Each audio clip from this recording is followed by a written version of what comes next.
If you open a Protestant Christian Bible and look at the table of contents, you'll notice the first 3 quarters is a collection called the Old Testament.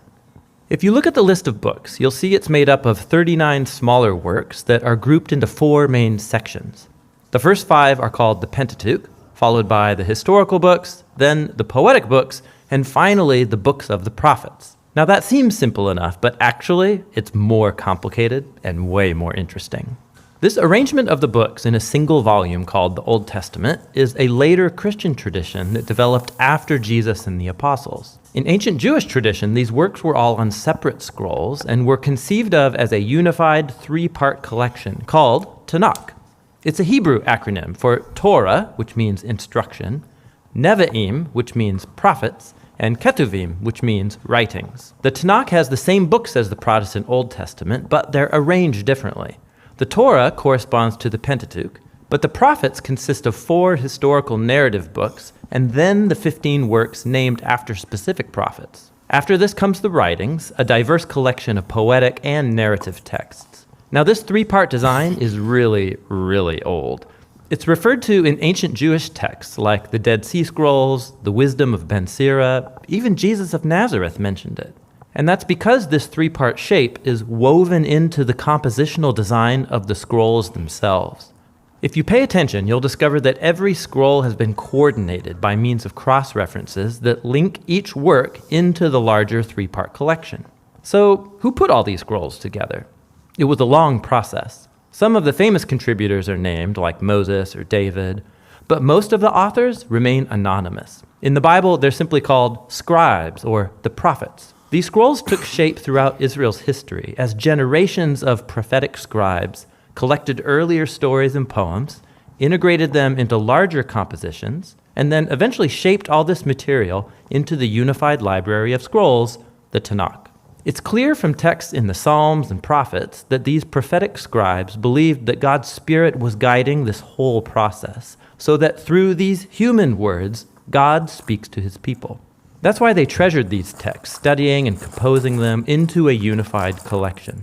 We don't know when precisely this process was finished, but it was somewhere in the last centuries before the time of Jesus. In its final shape, the TaNaK offers a prophetic interpretation of Israel's history that claims to reveal God's purposes to rescue the whole world. And while we can't do justice to the whole collection in one video, it's helpful to get an overview of what these scrolls are all about. Well, good morning. Here at the Gathering House, we are in a series kicking off this year on where did the Bible come from? How did we get the Bible and how do we know this is accurate? Now, last week, I did a sermon on how the scriptures are God-breathed, meaning the Bible teaches that the Bible is not men's thoughts about God, but it's God speaking through men to us. So God is breathing through them and teaching us what God wants us to know about himself through the lives of these prophets and these scribes and these historical figures who lived in the past. And it's pretty much universally accepted, even amongst very conservative Bible-believing Christians, that the original autographs are the ones that were God-breathed. Meaning when Jeremiah wrote Jeremiah, that's the God-breathed version. When Isaiah wrote Isaiah, that's the God-breathed version. When, in the same thing with the New Testament, when John wrote the Gospel of John, that's the God-breathed version. And we know that what would happen over the years is they would be copied and copied and recopied and recopied and copied some more and passed down through the ages. And the truth is, none of the originals of any book of the Bible exist today. All we have are copies of the copies. And so the question starts remaining in people is, well, if they're copies of copies, how accurate are they? Are these things that are just like, this came along and they've been copied and recopied, and along the way some guy added a story and some guy changed some things and some guy slipped in some more and somebody slipped in some more. So by the time we get to the modern era, when we read the Old Testament, are we reading anything close to what Moses wrote or what Jeremiah wrote or what the scribes in the time of the kings wrote? Or are we reading something that's only 5% of the original is there and 95% of it's been changed? Have you ever wondered that? Today I want to deal with, is the Old Testament that we read in any way, shape, or form accurate to the Old Testament that was written? Now, in order to do this, let's look at a couple things. Now, I believe that God is actually all along the way in human history preserving his word. If it's God-breathed and God wanted these originals written, and this was God's plan to communicate to humankind, I kind of put it up to God to keep them fixed, so to speak. Make sense? It's on God's shoulders to say, I want to make sure they don't get changed. And here's some Bible verses to look at that would say that. God says in Matthew, Jesus is speaking, heaven and earth will pass away, but my words will by no means pass away. So Jesus is saying, it's not going to be altered or changed. What I'm saying is not going to be, 150,000 years from now, it's going to be 95% changed. He's saying, I'm hanging on to it. And then you have verses as well as the next one in Psalm 119. Your word, Lord, is eternal. It stands firm in the heavens. So when God has spoken, he's going to make sure his words stay the firm, eternal words that are passed down through the ages. Another Bible verse would be Isaiah 40. The grass withers, the flower fades, but the word of our God stands forever. And so the Bible would kind of say that, hey, Jesus and God the Father, they're hanging on to their own words and making sure they pass through history accurately. But for you and I, it's like, well, okay, what's the story then? How does this whole thing sort of play out? And to understand how it all plays out, we kind of have to know Bible history. And to know Bible history, it's like, I'm going to put a timeline together, and I don't know, this is going to be, if you're way off in the corners, you might want to find a seat further out this way in the middle where you can see this a little better before I'm all said and done today. And that's cool. There's plenty of seats around. You can go snag a seat where you can see a little bit better. But let's talk about human history as it's recorded in the Bible. And here's my timeline, okay? And so we know the Bible starts with Adam and Eve. And I'm not even going to come close to trying to say about what year were Adam and Eve when that started. We'll let that ride. But here we go. We start with Adam and Eve, and that's the beginning in creation. They're the ones who started all. And then we know that after Adam and Eve, let me just move this over here a little bit. Give me some of this. After Adam and Eve, we get the Tower of Babel. And, I'm sorry. I grabbed the other one earlier. After Adam and Eve comes Noah's flood. I'm not going to try to put a date on Noah's flood because my personal belief is that the catastrophic change of the world was so great that what we look at today is the leftover remnants of the flood, and what it was like in Noah's time was so different. We got Noah's flood that we can't even compare. Oh no, now I'm going to be all messed up. Yeah, I need a hand holder. You be my hand holder. Okay. So then after that, thank you. I have my lovely assistant Rhonda will help me. After that, we have the Tower of Babel. We'll slip in the Tower of Babel, where humanity post-flood then starts to, they build this tower, they're going to make a name for themselves, and what will end up happening is God will change the languages, and they're scattered throughout the world. And sometime later, no, I want Abraham. Yeah, find me Abraham. So there we go. There we go. Sometime later, Abraham comes on. Now, Abraham, I'm going to put a date on him. He's about 2100 BC. So we end up with Abraham, 2100 BC. And he is the remnants of all these people. He is the one coming out that God is calling and saying, I am going to show myself to the world through you and your descendants. Partially because by now, after Adam and Eve knew God, and they would pass their stories down, and Noah knew God, and the Tower of Babel happens. By the time you get to Abraham, most of the world has forgotten God already. And they worship some other kind of deity the way that they imagine God to be. Abraham is hanging on to the true God. And his story is kind of interesting, but he's believing in the true God, and he is the remnant. He knows all these people. Now, they lived older before the flood. If you look at the Bible, how long people lived before the flood, they would live 600, 700, 800, 900 years. After the flood, you see it taper off to 200, down to 150. So something happened after the flood which changed humanity's lives. But if you looked at the timeline, Abraham would have known in his lifetime, he would have only been like a generation or two away from Noah. So he would have grown up sitting on the lap of a great-great-great-great-grandpa who would say, oh yeah, I knew Noah when I was a kid. So he knew the stories as they passed down. So Abraham knows these stories, he's passing them down. And no, I want the patriarchs. Give me the patriarchs. We should have, after him, Isaac and Jacob. And Isaac and Jacob, there we go. And then we get his son, Isaac and Jacob, and they sort of are carrying it on. They're carrying on this family line, the covenant that God makes with Abraham. He passes on to these guys.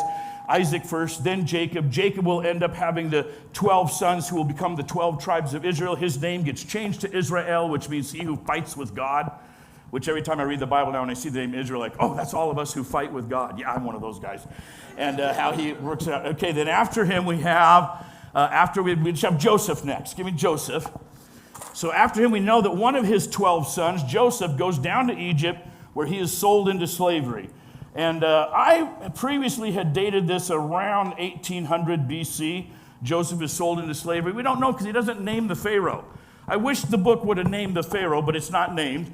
We get him, but I read an article recently, and they could have put him around the 13th dynasty. He was either under Pharaoh Senruset III, or he was under Pharaoh Menepre I on the 13th century, so 650 or 1800. About a 200-year difference, and that would depend on were they in 400 years as slaves in Egypt, or was it 400 years from the time of Abraham till the time they get released? And there's a lot of debate about that. But you get, Joseph goes down in all of this that's recorded here is in one book, the book of Genesis. All of this is recorded in the first book of the Bible. All these stories passed down, what happens in his family, all the way to Joseph, down to Egypt, and then all the other 12 tribes make it down there. And the book ends with all the 12 tribes living happily ever after in Egypt, all right? We know that's not how the story goes. That's how it ends there. And then we pick up 400 years later. Now I want Moses.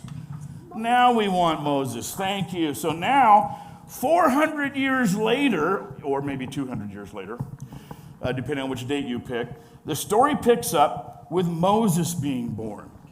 And Moses is about 1450 under Amenhotep II. We put him there, and there's a lot of solid archaeological and biblical reasons and extra biblical reasons for that. Moses comes on the scene, and I do believe it was Hatshepsut was the Pharaoh daughter who found him in the Nile. There's some reasons for that archaeologically. Moses comes along.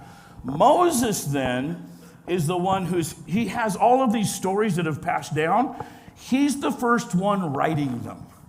They have passed down verbally through the ages, and the stories have been told, and there may have been some small scratches of stories that survived in written form.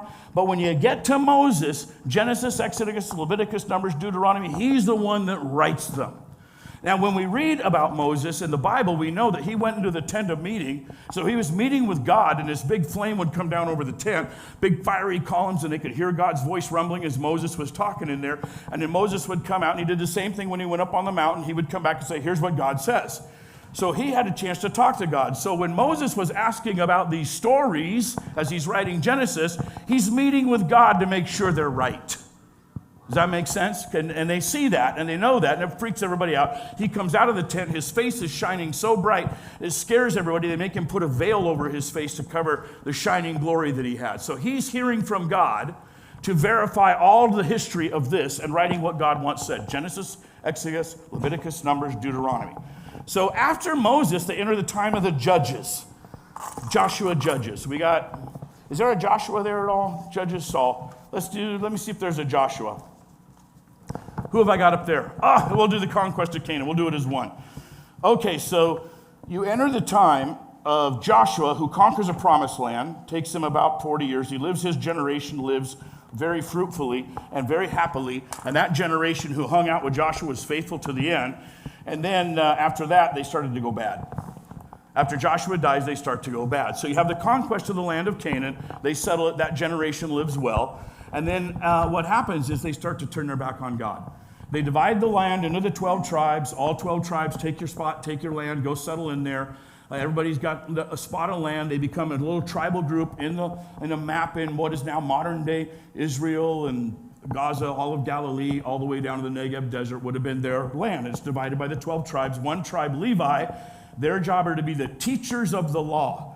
So the Levites don't have land. They're instead scattered inside all the other tribes to be the teachers and the educators and the priests that would help people. And then they set up the temple at a place called Shiloh. The Hebrews say Shiloh. And there all the people would gather yearly for a big celebrations all the time, like 4 or 5 big celebrations a year. And they would hear from God, but they went bad. And so you have the time of the period of Judges, the conquest of the land of Canaan, book of Judges about that, and it ends all the way down. It starts this period of the book of Judges, changes when Saul comes on the scene.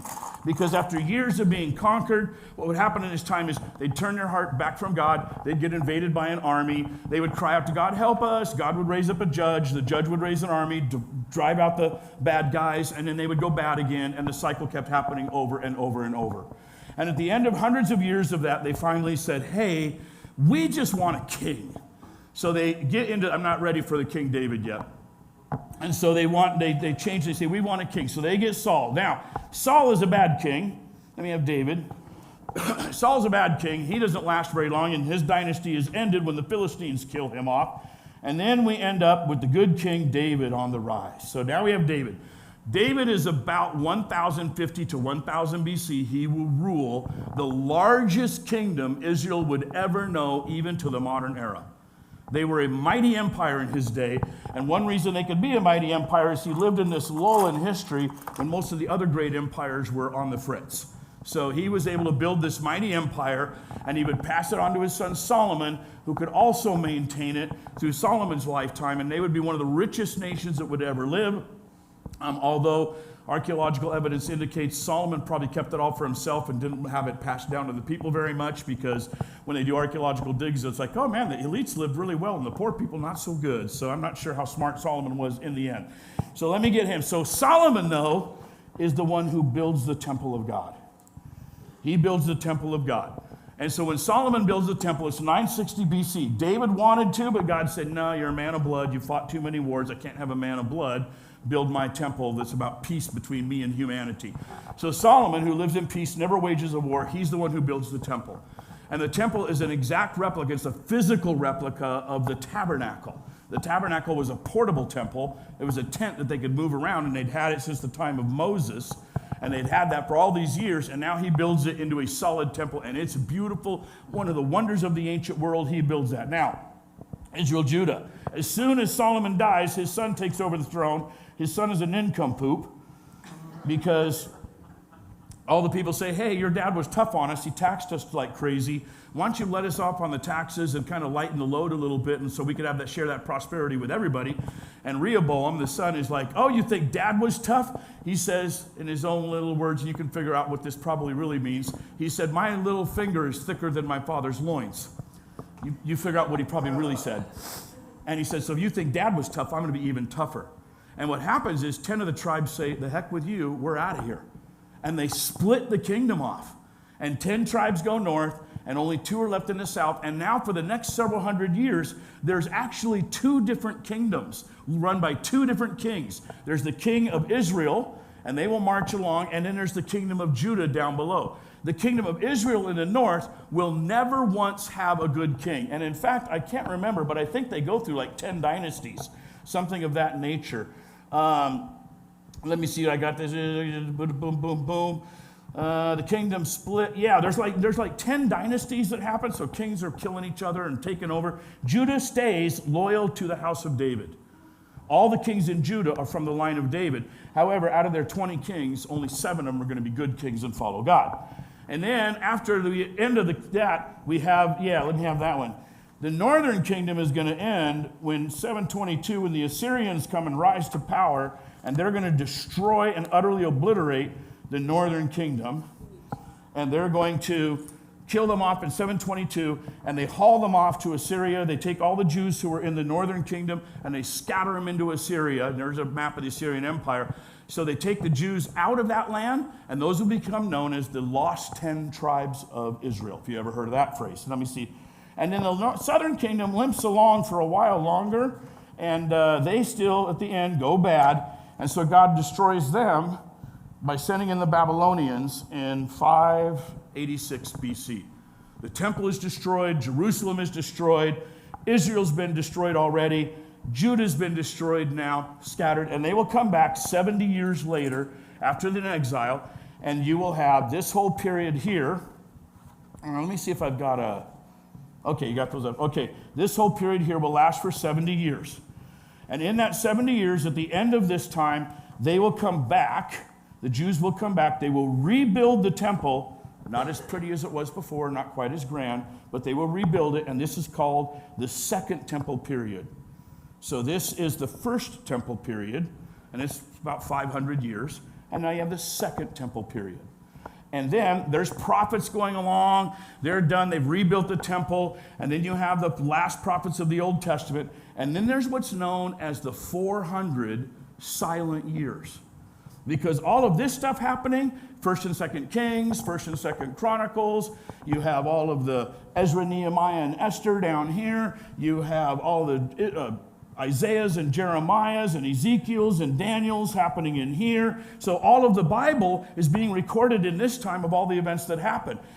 By the time you get to the temple being rebuilt, shortly thereafter, no prophets, no books get written that are added to the Bible. Now, stuff happens, history happens, and there's some religious works, there's history that goes on, but actually there's no Bible books from here.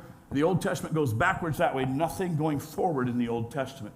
But it doesn't mean nothing happened, because a couple of things would, the Persian Empire had conquered Judah, taken off its king, let them back 70 years later to the Babylonians, and the Persians take over the Babylonians.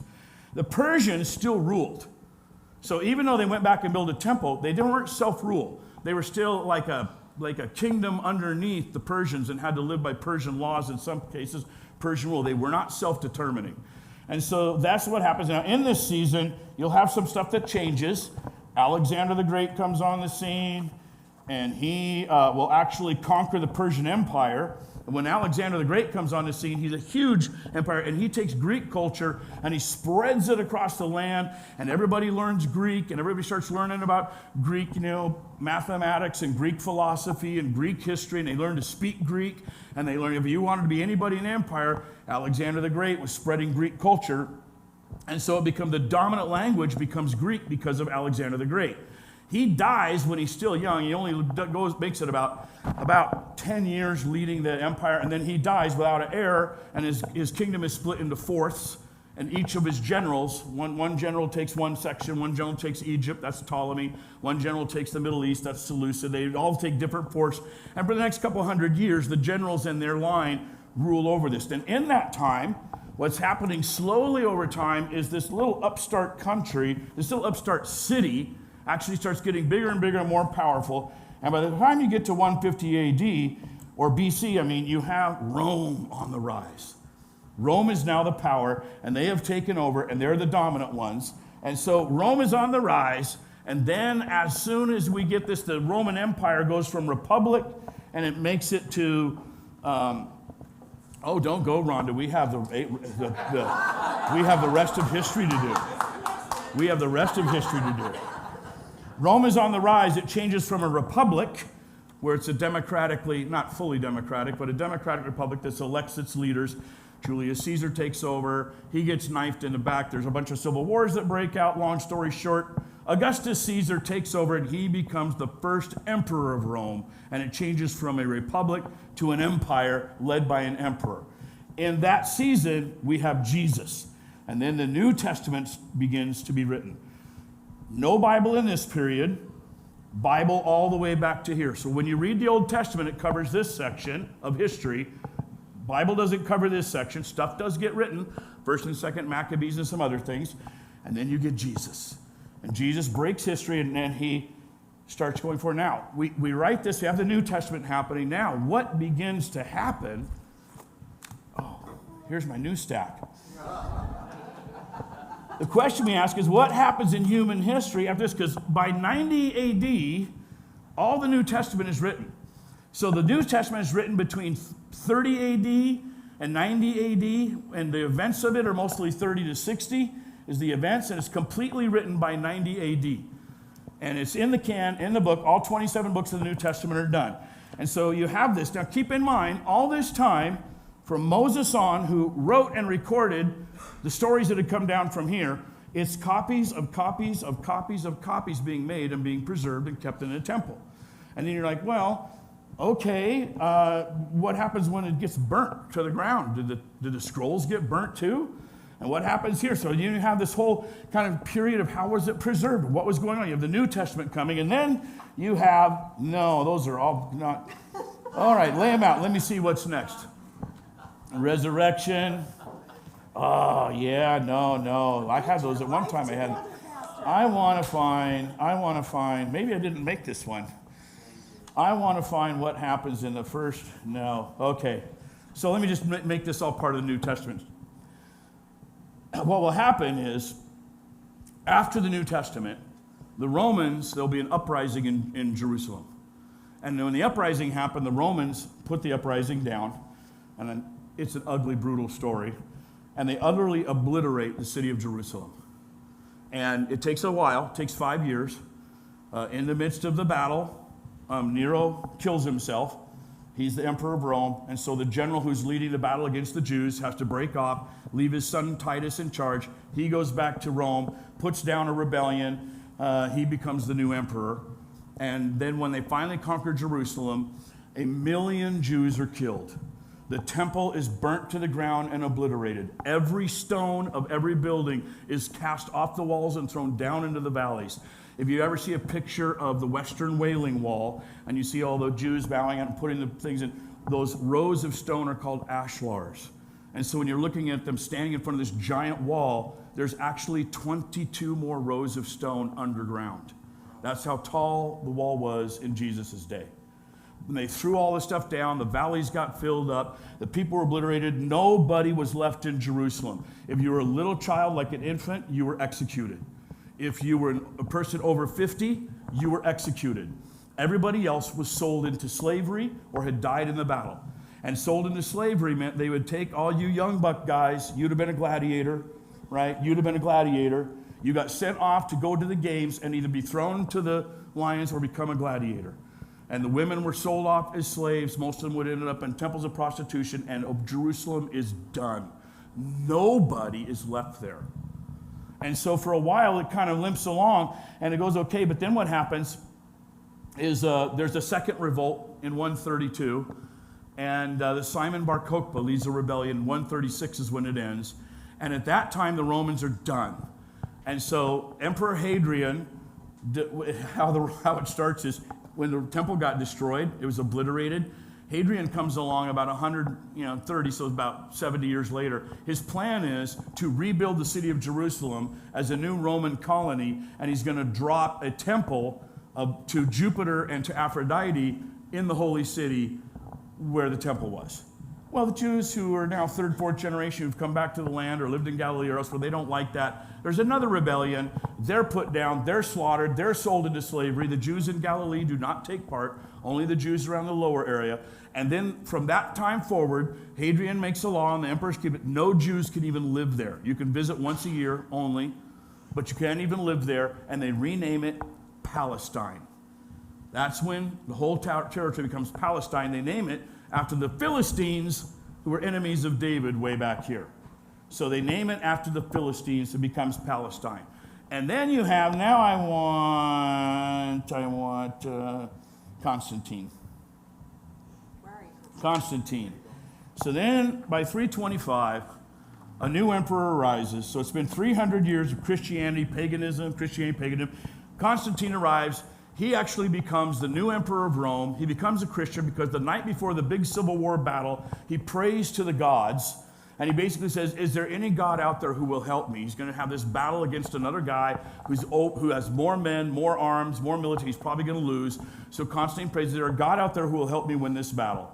And the story is he sees the sign of the cross. It could be a key row, but the sign of the cross in the heavens. And he knows, well, that's this Christian's God.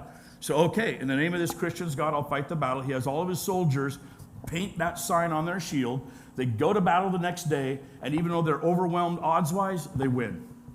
And he becomes the sole emperor of Rome and decides, now I have to be a Christian because the Christian God is the one who helped me. So he becomes a Christian, and he makes it so that Christianity is no longer an outlaw religion, but is absorbed in the empire. And he starts the Council of Nicaea. He gathers all the Christian people who were leaders, who were bishops, who had gone underground, and he puts them in a Council of Nicaea, and they basically say, okay, explain Christianity, because it's kind of been this outlaw religion for the last 300 years-ish. And so they explain Christianity, and they start to put together the Bible. Now, what do I got next in my order? Let me see tell the story. Okay, so Rome is sacked. So he also moves the capital from Rome to Byzantium, which, go back one slide. Right there where the if you guys know what Greece looks like, in the middle of the purple, he moves the capital from Rome, Italy, over there. And so Rome becomes kind of this secondary city. Byzantium becomes the new big city. And the Byzantine Empire, let me just attach this to him, because this city is called Byzantine. It will be an empire for 1,000 years. One of the longest reigning empires in the history of the world. For 1,000 years, Byzantium will be this major empire. In 410, Rome is sacked by the Visigoths. What that means is that Attila the Hun was moving out of the Russian steppes with his army. He was pushing the Germans. I got another one right here. And he was pushing all those Germanic tribes and everybody out of their regions. They started to flee westward because they were trying to avoid Attila the Hun. And so these Germanic tribes decide, hey, it's pretty nice over here. And they conquer Rome. The Visigoths destroy Rome. And it's like the equivalent of trying to understand Rome falling in 410 AD would be the equivalent of if we got news that New York City and that Washington, D.C. were totally invaded by an outsider, burnt to the ground, and everybody killed. What would that do for America? Well, all of the West was like, holy smokes, what does that do for Rome? That's been the power, right? It moved to Byzantium, and there's a bunch, they spoke Latin, they spoke Greek, stuff was going on. But when Rome falls in 410, the world changes. And so a pope emerges, there's some leadership, they try to rebuild, some things begin, and Europe is a mess for the next several hundred years. Europe's a total mess of fights and battles and conquest of territories and whatnot. And then I have about 600, we have Pope Gregory. Is he in there? Gregory the Great. Give me Gregory the Great.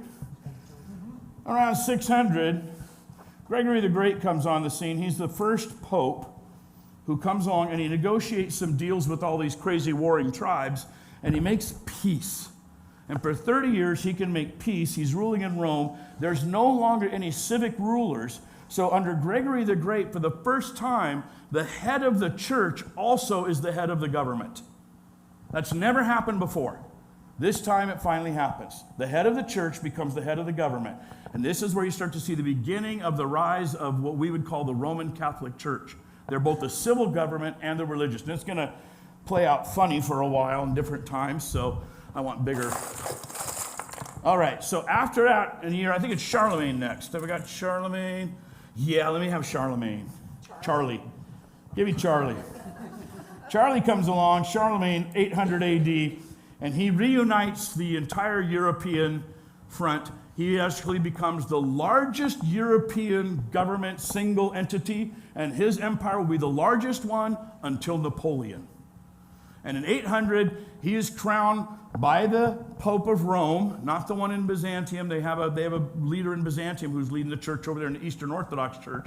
But he's named Charlemagne the Great. He takes over. He becomes devout in his religious studies, and he actually institutes education for everybody. First guy to do that. Everybody gets educated. Everybody's going to learn to read and write. Everybody gets to school. He's major agriculture and health, and he builds a pretty mighty empire, and he makes everybody be a Christian by forced baptism. Here's your choice. You can live in Charlemagne's empire and get baptized or be executed. What would you like? Well, most people got baptized. So he forced baptized people. And the weird thing about it is I've read a lot of history. Ironically, it worked. And you'd think, well, what? People just get baptized at heck. But no, if you were a pagan person who worshiped druid gods and you were a pagan, if you got baptized, your gods would abandon you. Yep. That was the belief system. So when he forced baptisms and they came up out of the water, they were like, well, my gods are gone now. I might as well follow Jesus. And so that's how they thought, and that's how it worked. So actually, he forced baptisms, and it worked. And so Europe starts to become fully, truly Christian for a season. After Charlemagne now, some things start to change. And they change when this crazy group of wild people come screaming out of Scandinavia and Denmark, and they are known as the Vikings. And the Vikings, around 850, start invading. Now, the Vikings come, and they will sack Rome, or they will sack London and Paris, and they will invade Russia. They'll go all the way down the Volga to the Mediterranean. They will do battles in North Africa for about 250 years. These guys were the scourge of the world. And they would sweep through regions, and they would come down from Scandinavian countries down through the Russian area, and they would capture all the Slavic peoples and sell them to the down south. They would sell them to the slaves. That's where we actually get the word slave, is Slavic. It comes from all the Slavs who were sold by the Vikings. That's where the English word slave comes from. And so they're a scourge. And one of the things they do is they burn churches to the ground. They destroy all of the writings that are there. So churches get burned, scrolls get burned, Bibles get burned, history gets burned, all this stuff. I think it gets burned here, and all along the way, got burned back here. So remember, we're talking about how did the text survive? How did the copies of the copies of the copies survive? Because like every so often, everything feels like it's getting burnt to the ground, right? And so you have the Vikings for about 200 years are the scourge of everything. They actually finally settled some regions, and they were called the Northmen because they came down out of the north on their Viking boats. They would settle a region of France, and they would rename it Normandy. Normandy are actually Vikings who became French people. And then after they settled there, they would eventually invade England, and they would take over England again in 1066. So it was kind of crazy, but the Vikings are the dominant people. Now, after the Vikings, and you have them, you start to have some big changes happening. And one of the things is the Great Schism. Do we have the Great Schism? Yes, the Great Schism takes place. Now, the Vikings, 850 to about a year 1000. In the year 1054, there's been this battle between the East and Western Roman Empire. The Eastern Roman Empire speaks Greek, just like they always had, and that's why the New Testament was written in Greek. New Testament was written in Greek because of Alexander the Great. And it's Greek, and they practice different, and they have different bishops over different regions. And somewhere around the year 1000, the bishop of the city of Rome says, hey, all the rest of you need to obey me. I'm the head of everything. So you guys are bishops of Constantinople, you're the bishop of Alexandria, I know you're the bishop of Jerusalem or whatever, but I'm the big head. All of you got to take orders from me. And the churches in the East are no. There's 5 great cities with 5 great bishops, you're one of 5. And it creates this huge schism. And eventually, the guy who was in Rome, the Pope in Rome, sent an envoy to Constantinople to talk to the Bishop of Constantinople. One spoke Latin, one spoke Greek. Long story short, he lays a papal bull on the altar, excommunicating the entire Eastern Church. And their response was to excommunicate the Western Church. It's called the Great Schism. And to this day, it plays out in history between the Orthodox and the Catholics. There's this huge change, and the Great Schism has never been healed, it's never been reconciled. But it also created some differences, because once you've been excommunicated, you don't count. And so what would happen is after the Great Schism, you would see the rise of the Crusades. Well, actually, I skipped something here. Let me have Islam. Let's slip a little Islam in here. Charlemagne, Gregory the Great, 600. Muhammad is on the rise. Did I have a picture of the Islam on a map up there? Islam on the rise, okay? So Muhammad's about 600. By the year 750, Islam has taken over all of North Africa, invaded Spain, and is threatening the Ottoman Turks. So Islam is on the rise. So when we get to a little bit later in history, what we're going to end up with, let me see what I have next. Okay, you have the Islam has taken over. You have the Great Crusades. We have the Crusades, and they begin about 1100, which is Great Schism, 1100, and then you have the Crusades. Now I know what you have heard is everybody was living so peacefully and getting along and sending each other birthday cards and flowers, and then suddenly the evil Catholic people put a crusade together and went and invaded Israel and destroyed everybody. That's how you've heard the story, pretty much, in a nutshell. Actually, there was 400 years of death and bloodshed and slavery and mayhem while the Muslims fought the Christians and invaded their lands. This was a fight back. This was the first time they truly fought back, was in the Crusades. And there were 8 crusades total, I believe, of which only 2 or 3 were successful. And what was said, there were 8 crusades, 2 were successful, but the problem is the 4th crusade where they gathered all the soldiers in Europe, and we're going to sweep across, we're going to go down and invade the Holy Lands. And along the way, they stopped at Constantinople, and they decided, let's not go to Jerusalem, let's take this city. And so they sacked Constantinople in 1204. The Christian West kills the Christian East and takes on. Now, all this time, thinking about Bible and how it's being written, how it's being preserved. And so that will never be forgiven. The Orthodox Church will never forgive that. In Pope John Paul II's lifetime, he wants to go to Greece and do a Footsteps of Paul tour. And so in his John Paul II was what, two popes ago? Not very long ago. He wants to go to Greece and see the places the Apostle Paul went, but they're under the control of the Orthodox Church. The Orthodox Church says, oh no. No pope has ever visited our territory and is ever going to, because you sacked us in 1204. And so the only way they would let John Paul II see the sites that the Apostle Paul traveled to is he had to come to Greece and give a very public, humiliating apology to the Eastern Orthodox Church, which he was willing to do. Yeah, I know we took your city and slaughtered you and killed you and burnt your city to the ground. Sorry, that was a mistake. And so they would last on. After that whole idea of this was going on, you have, I'll skip Papo. Do I have him in? I'll just skip him. Let's go to, so 1300 Black Death. The Black Death comes on the rise. In 1300, a third of Europe is just killed by the Black Death. When the Black Death happens, bubonic plague sweeps across Europe. It came out of we're not sure where it came out of, but it was definitely the shipping traders who brought it to Europe. Spread across, destroyed everybody. Think of a third of the people dying from this plague. And of course, this great superstition arose. And anytime you have death and mayhem and superstition, you blame the outsider. You blame the person who doesn't look like the rest of you. So Jewish people were killed and their homes were burned, blaming them for the Black Death. And they were driven to, most of them who fled Europe were driven into the East. And so you ended up with a lot. That's how did the Jews end up in Russia? Because of the Black Death. Because they had scattered and been here for a while. And so after the Black Death, you have John Wycliffe comes along in 1408. For the first time, somebody writes the Bible in English. First time there's an English Bible. He actually has copies of all the old Greek New Testament stuff, and he has copies of some of the Hebrew stuff. Somehow the copies have survived.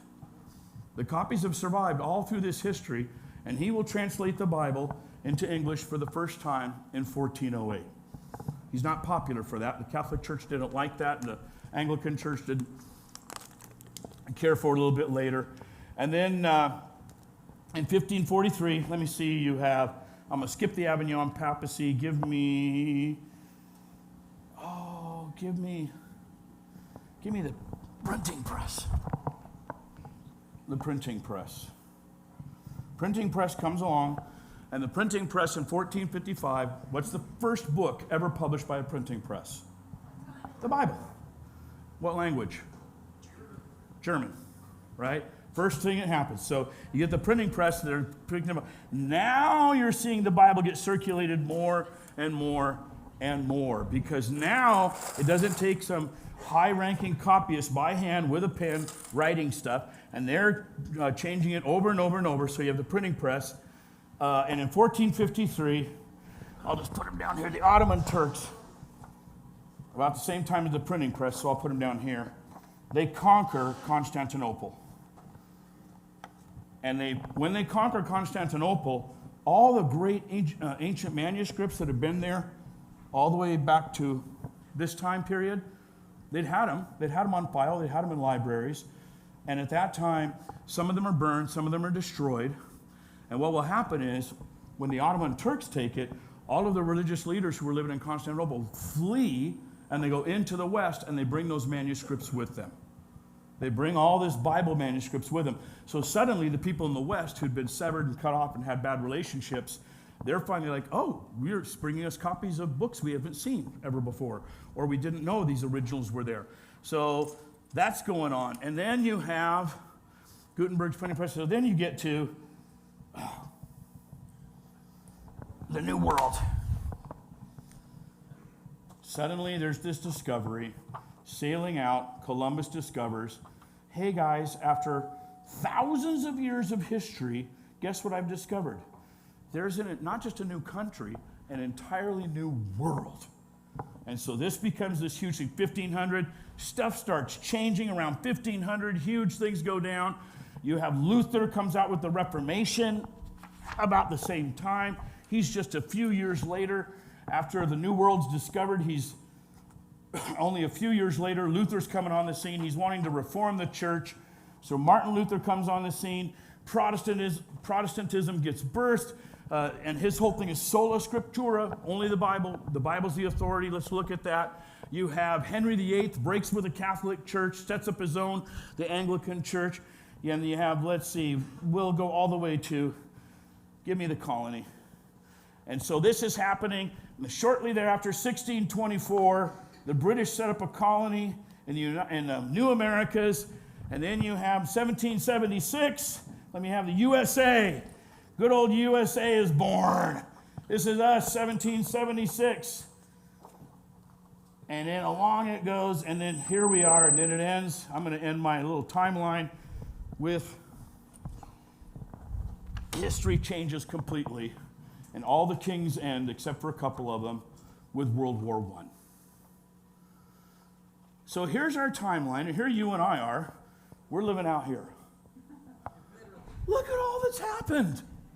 And I'm giving you the tiniest, briefest, quick rundown. And all these stories and all these things have happened. And we're asking, is all this stuff written here still preserved all the way down here? And around 1880, a German guy started to ask questions about that. And he came up with this other idea, like, if we don't have the originals and all we have are copies of the copies, and all this stuff has happened in history, how much of what we're reading is legit? And he felt like only about 5%. And Julius Wellhausen, and he had another guy named Graff with it, but it's known mostly as under him. He came up with this theory called the documentary hypothesis.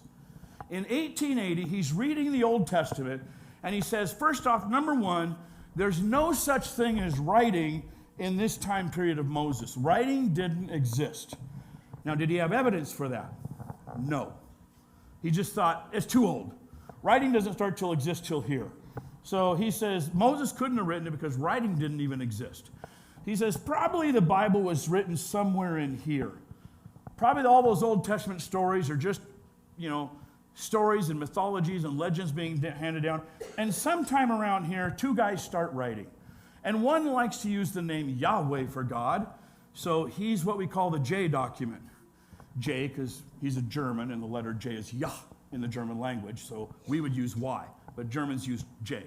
So he uses the name Yahweh, and another guy writes, and he uses the name Elohim.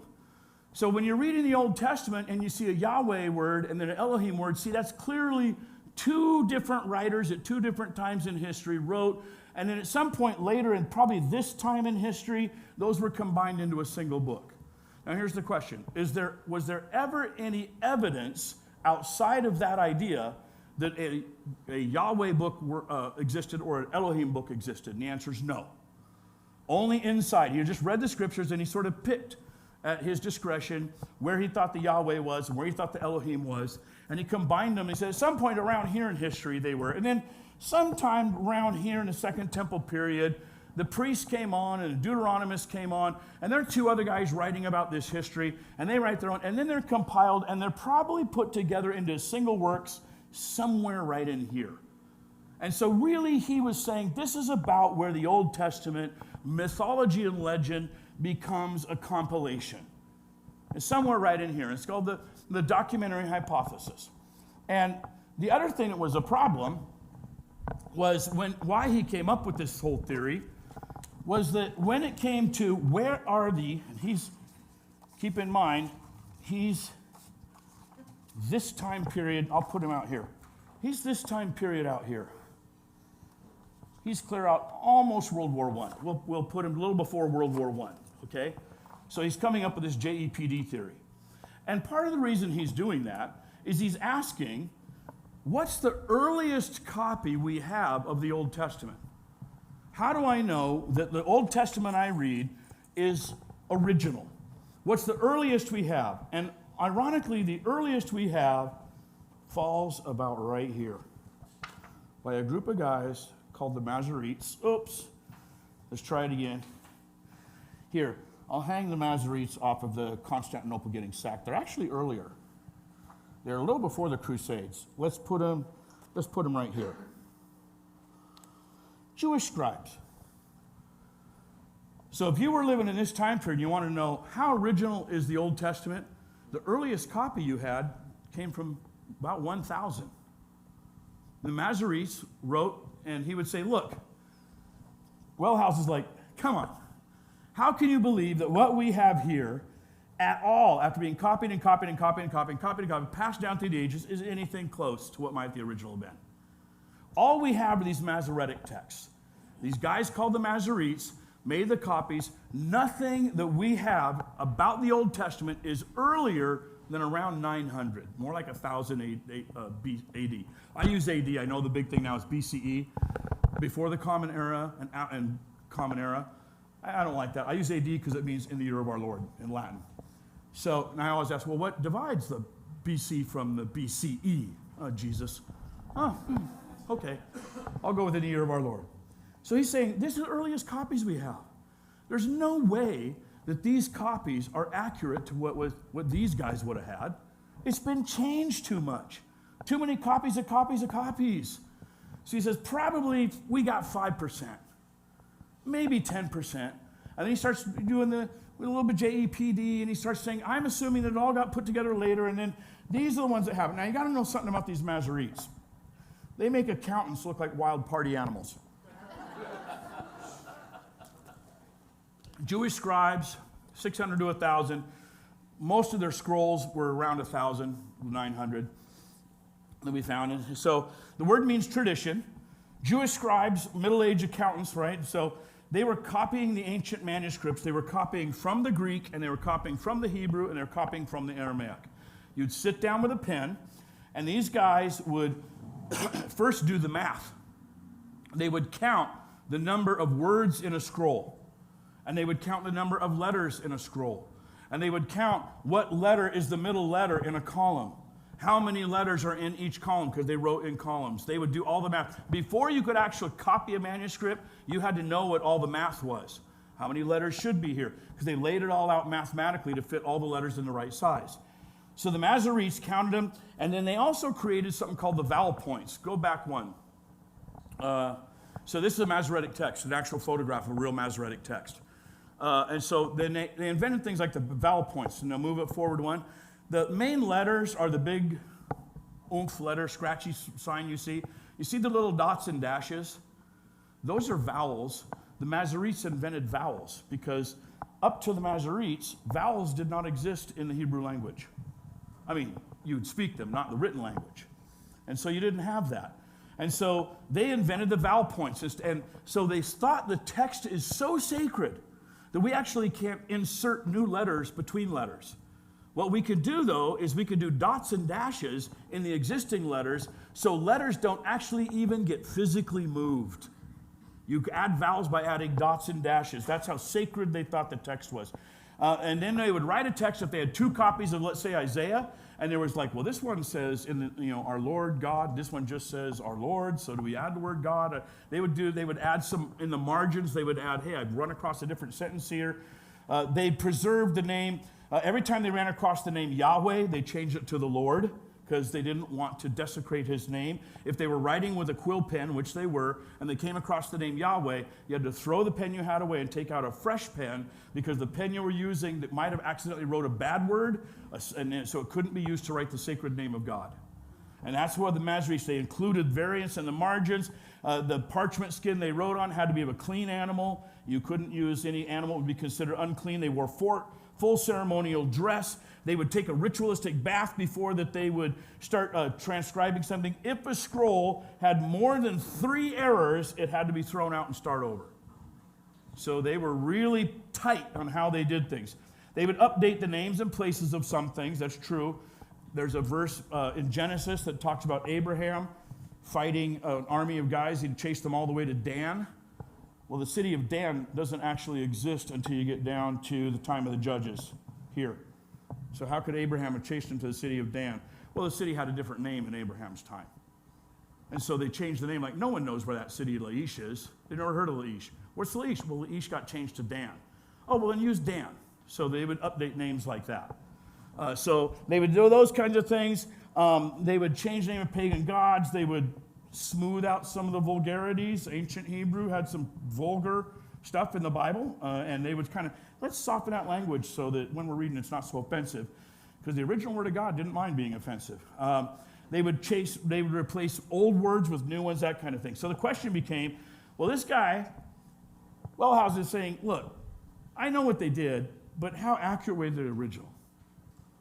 I mean, be reasonable. How accurate could this be after all this history has gone on? And this is just a tiny fraction of the history. And so everybody started to say, you know, you're right, Julius, you're right.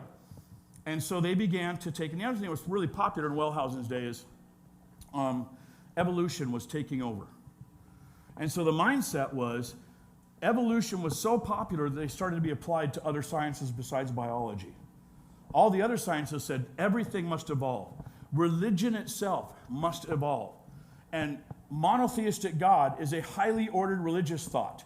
So there must have been some crude religious thought back here that evolved into the monotheistic God that the Masoretes are recording.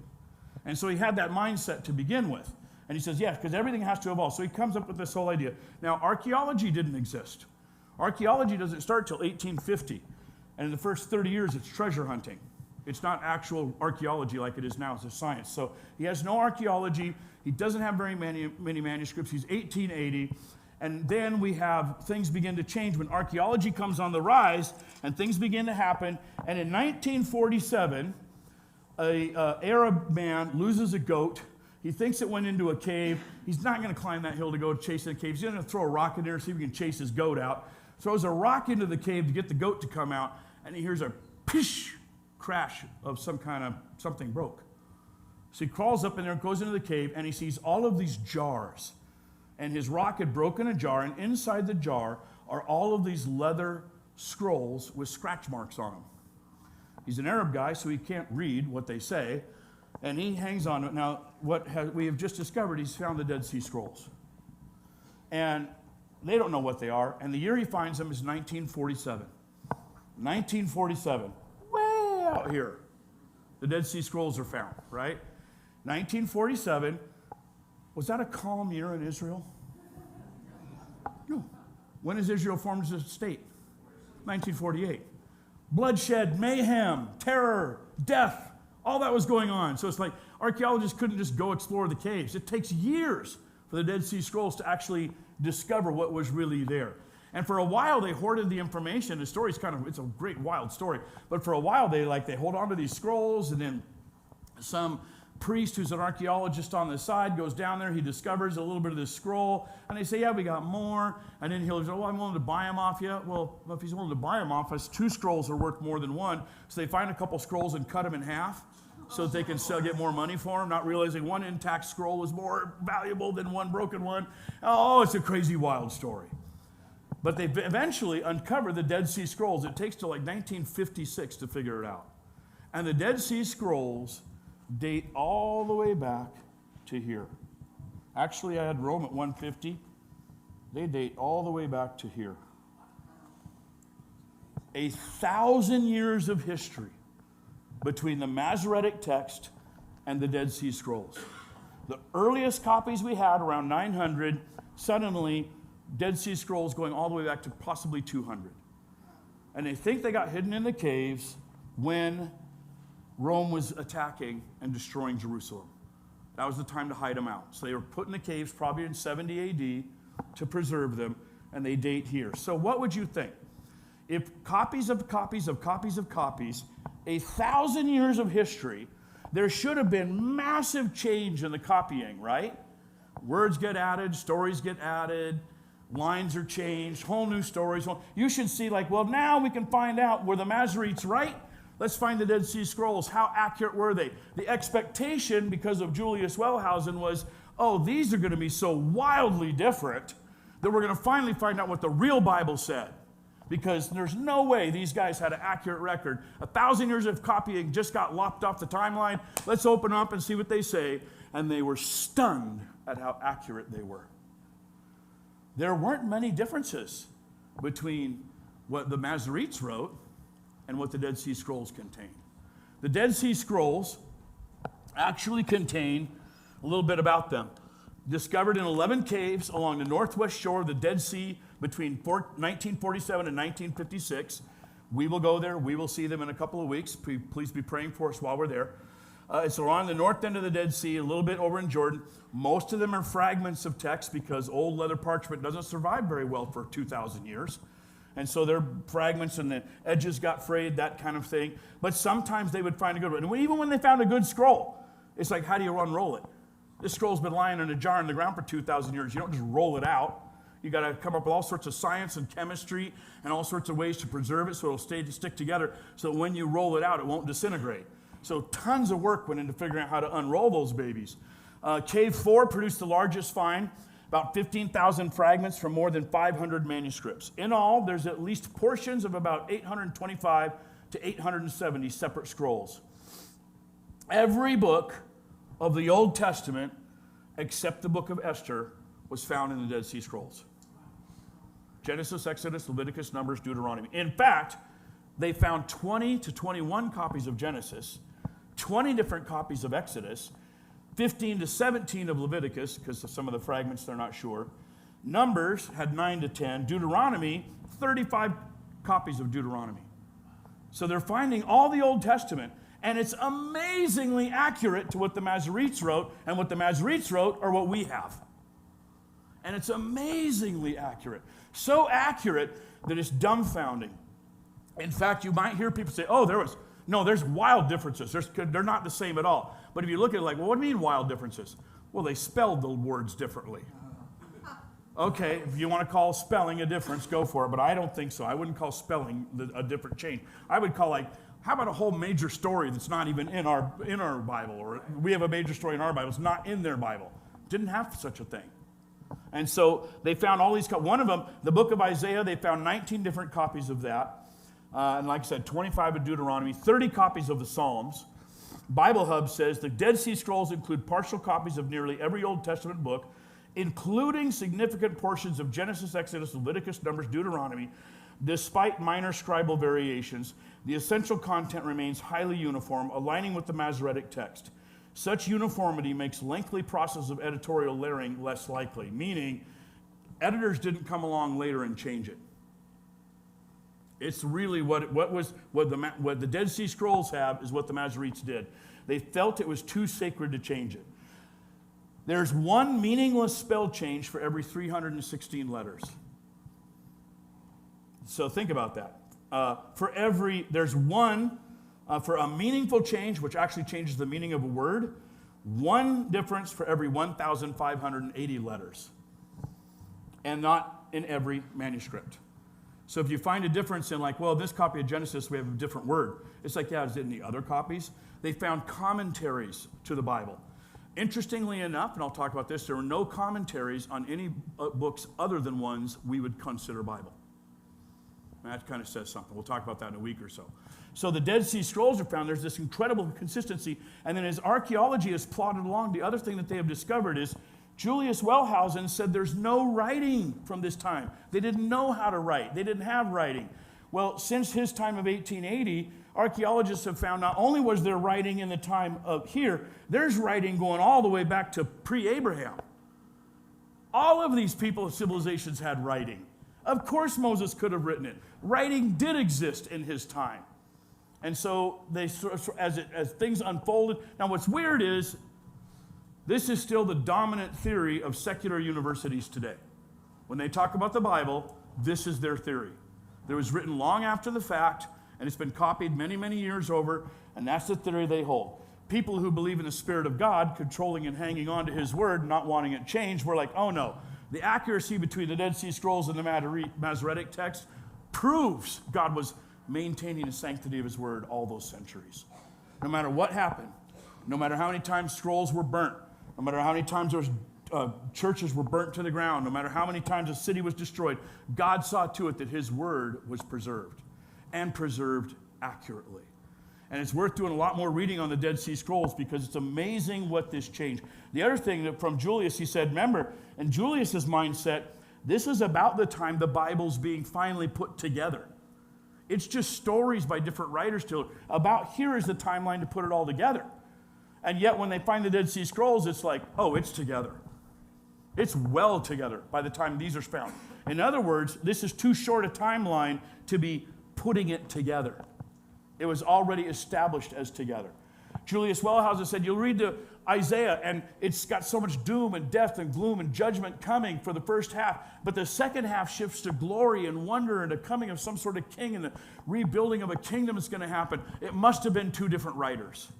There's no way that Isaiah should be one writer because it changes midstream. So they would call it the first Isaiah and Deutero Isaiah, meaning some second guy, and they put them together. When they found the Dead Sea Scrolls, if he's right, what would you expect? You'd expect to find two different Isaiahs, the first one and the second one. When they found Isaiah, it was totally intact, not even a skip on the page in the place that he thought it should be broken in two. It's like, nope, it looks like it was always Isaiah. And he wrote it, back in, he's writing in this time. And so it's preserved in this time. So over and over, the Dead Sea Scrolls are proving the veracity of the Bible. Now there's more stuff in the Dead Sea Scrolls that's not Bible. There's rules of the community and other poetry books and other stuff that there. And the other thing is, there's no New Testament in the Dead Sea Scrolls. New Testament was written here. Dead Sea Scrolls are about 100 to 200 years before the New Testament would even be written. Now, they probably got placed in the caves in AD 70 when Jerusalem is being destroyed by the Romans. But by that time, the New Testament's still kind of loose, so to speak. So there's no New Testament in the Dead Sea Scrolls. But the Old Testament, the way you and I would have read it all our lifetimes, completely intact in the Dead Sea Scrolls. How accurate did God want his Bible to remain? My words will stand forever. In fact, God had spoken through the great prophet Isaiah, because that's the scroll that most people talk about in the Dead Sea Scrolls, and he says this in Isaiah 55. My thoughts are not your thoughts, nor are your ways my ways, says the Lord. For as the heavens are higher than the earth, so are my ways higher than your ways, and my thoughts than your thoughts. For as the rain comes down and the snow from heaven, and do not return there, but water the earth and make it bring forth and bud, that it may give seed to the sower and bread to the eater, so shall my word be that goes forth from my mouth. It shall not return to me void, but it shall accomplish what I please, and it shall prosper in the thing for which I sent it. God said through the prophet Isaiah, who's living about this time, he's living right at the end of this, just before the Assyrians destroy. God says, hey, just like rain falls on the earth and creates that change, and grasses grow and things flourish, my word does the same. Amen. When I send my word out from the throne of heaven, it doesn't just dissipate and vanish like fog. It stays strong, and it will do what I say it's going to do. And you and I, when we read the Bible, we wonder, oh, should I believe this? Should I believe any of this book? Wasn't it written by a bunch of different guys over time? How many stories have been changed? Isn't this just mythology that's been thrown together? And the answer is no. It's not mythology that's been thrown together. It's been existing in the hands of God, passed down to you, because God says, I want you to know about me through these stories. Let's pray. Lord God Almighty, I pray that you give us all confidence in what your word is about. I pray that you give us confidence that your word is your word, and you have preserved it intact through the centuries and handed it down to us. And that, Lord, through reading it and understanding it and studying it, we can come to know you and come to know ourselves in light of you. I pray, Lord, that you would build our confidence even more. That for some of us, this is a topic that will make us hungry to read more and research more and study more to discover what it is you've really said. And make us all feel confident when we touch your word and when we read it, we are reading your words. They are not men's thoughts on God. They are your thoughts to us. And may you make us strong, and may you make us confident in our faith. This I pray in your holy name. Amen. Amen. Thanks for enduring this one, guys. I know it was long. I hope it's good.